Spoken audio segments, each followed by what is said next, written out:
Welcome to the latest episode of the Engaging Marketeer podcast. And as this is the last podcast of the year, I thought I would do something slightly philosophical and looking forward, but also will descend massively into a rant. So don't worry, you're not going to miss out on that as well. And I wanted to ask the question, what is more important, money or time? Money or time? Because most of us are in a constant chase, a constant hustle to find more money, but it's not necessarily what we really want. And I think the answer to the question of what's more important, money or time, depends on what you have most of. What do you have more of in your life right now?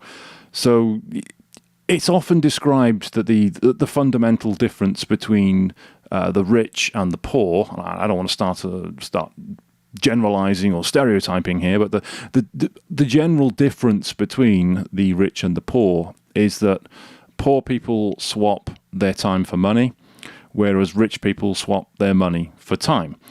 So if you don't have money and you need money, you will go out and work, and you will spend 5 hours, 8 hours, 12 hours, whatever it is a day, working to get money.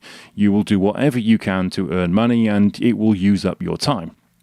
Whereas if you are wealthy, you value your time more than money. So you will do what you can to get time back by spending money for it. So you might have someone come in and clean your house. Someone will come in and mow your lawn. You'll have people wash your car, clean out your guttering, paint your property, whatever it may be, because you don't want to do it yourself because you want to spend the time doing other things. I remember when I was early 20s, my nephew was in university in London.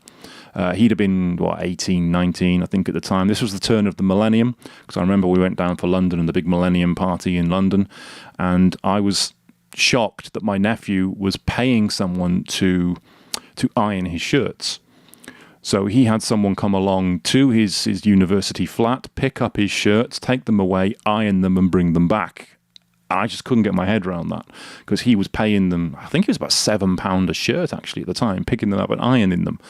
But why are you doing that? Why are you spending that money to do that? And it's because he valued his time more. He valued his time more. He was doing stuff to earn online, so he was getting quite a bit of money anyway. He just didn't have the time to do it, and he wanted to pay someone else to do it. That's the mentality of somebody that's very wealthy. And he is very wealthy now, many years later, so 25 years later, he is a millionaire. As you could probably guess by the fact that that was his mentality. Swapping time for money, not swapping... So I got it the wrong way around there. Swapping money for time, not swapping for time for money.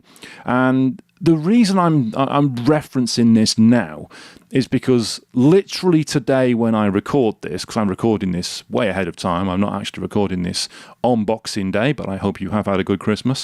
When I recorded this today, I had a one-to-one meeting scheduled with somebody, and they were supposed to meet me at 11 o'clock today online to talk about the events that they run and something that we could be doing together potentially for that. And this was the second attempt at this one-to-one, because it was booked 2 weeks ago and they rescheduled it about 2 days beforehand. And that's a bit irritating, not too bad, but it does mean my calendar's booked out that week, so I couldn't have offered that time for someone else, and then they rescheduled it beforehand for today. And today, this one-to-one came. I did as I always do. I confirm one-to-ones via email in advance at the start of the week. Oh, we've got this one-to-one scheduled on this date at this time. Just checking it's still going ahead. They didn't reply. I messaged again this morning, just checking we've got this one-to-one going ahead again. It's still going on. No reply. I'm online for the one-to-one. They didn't turn up. Now, this is a BNI member in Birmingham, and they didn't show up. No words, no message, nothing. And that massively irritated me, and that started me on this big rant that I've been having all day today, which has prompted me to record this podcast. That you can replace money. If you end up wasting money, if somebody wastes your money, you spend money on something and it's a complete waste of time, you can get more money. What you can't do is you can't get more time. You can never replace time. It's irreplaceable. It's timeless.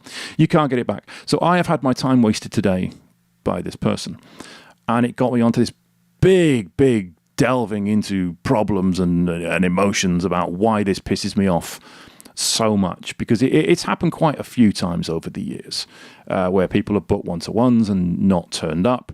I remember walking to a meeting once on my way around the corner, and I got a phone call from the person I was going to meet saying, oh, we're going to have to reschedule because I booked a subsequent meeting with someone else. Not a previous meeting that had been booked in, he'd forgotten about, a subsequent meeting. So in other words, ahead of the meeting we were going to have, he met someone else and went, yes, let's have that meeting at this time. Don't worry, I've got something already booked. I'll just call him and cancel him now. And it was, fuck off, you're not important, I'm going to meet with someone else. That guy never got a second meeting. I do not put up with that. I had a podcast recording because, as you may know, we have guests on the Engaging Marketeer. If you're listening to this and you think you might be a good guest, please reach out. Go to theengagingmarketeer.com, click on the Be a Guest link, and tell us why you think you should be a good guest on the podcast. But if you do get on the podcast, make sure you turn up, because we had one person recently, about 2 weeks ago, through their VA or their personal assistant, actually emailed us and said, really sorry, we're going to have to cancel the podcast we've got scheduled for today because it didn't sync with the diary. There was a problem. In other words, they fucked up.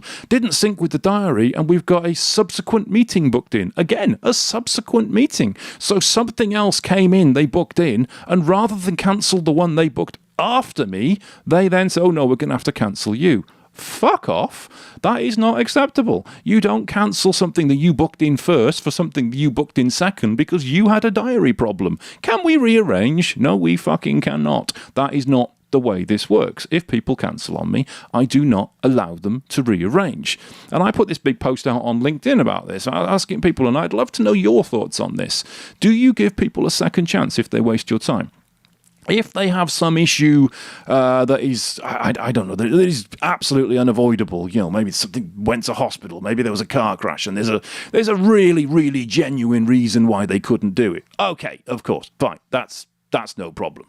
Yes, let's rearrange that. Shit happens. Let's get that sorted and we'll get that done again. Okay. But if they just have a diary conflict, or they forget, or they didn't put it in their calendar, or they just don't turn up because you just couldn't be fucked, and then they go, oh, let's rearrange that and do it again. Absolutely sodding not. No. If you don't respect my time, if you think that my time is not as important as yours, or not as important as somebody else's that you're having a meeting with, then no, we cannot rearrange. No, that's it. You've had your shot. You've had your one effort. Go away and fail somewhere else. And I would love to know your thoughts on this as well. Do you give people a second chance if they stand you up? Do you give people a second chance if they cancel on you at the last possible minute? And the reason it causes us so much problems is it's not just me, you see. If someone has a podcast interview booked in, again, looking for podcast guests, but please make sure you turn up, looking for podcast guests. If someone has a podcast interview booked in, that's an hour of my schedule. That's an hour of my schedule. And I don't do more than 1 or 2 a week. So if I've got one booked in for this particular week, I'm probably not going to have another one booked in. So that's booked in for an hour of my schedule. There's a good bit of prep time before that podcast, and then there's some mop-up time afterwards. So it pretty much takes 2 hours out of my day for a podcast. Then my team have time booked in to edit the podcast as well. That's booked into their schedule, and that's probably an hour and a half to edit the video and edit all of the shorts, and that's scheduled time in. Then you've got the social media team who'll be listening to this and then generating content as a result of it. They generate the content that goes on the website, the content that goes out on LinkedIn. All of this needs to happen. Then you've got James creating the thumbnail images for the podcast as well. All of this is scheduled in the calendar based on this one podcast interview that happens. Only for someone to go, oh, no, fuck, I had a calendar. It just didn't sync, so we booked someone else in afterwards. So can we rearrange? Fuck off. No, we can't rearrange. You've just pissed up my entire calendar, my team's entire calendar, just because you can't work your own fucking calendar. I told you this would be a rant. I said this would be a rant. I didn't think it would be all philosophical about the future, did I? It started about what's more important, time or money, and ended up with me complaining about people. That's exactly what you come here for. It's exactly what you want. So please, let me know in the comments. Let me know if you're on YouTube, post it on that. Do you give people a second chance, or if they stand you up if they let you down. That's it. They're done. There are no second chances, governor, because time is far more important than money. So you've been listening to The Engaging Marketeer. I'll catch you on the next podcast.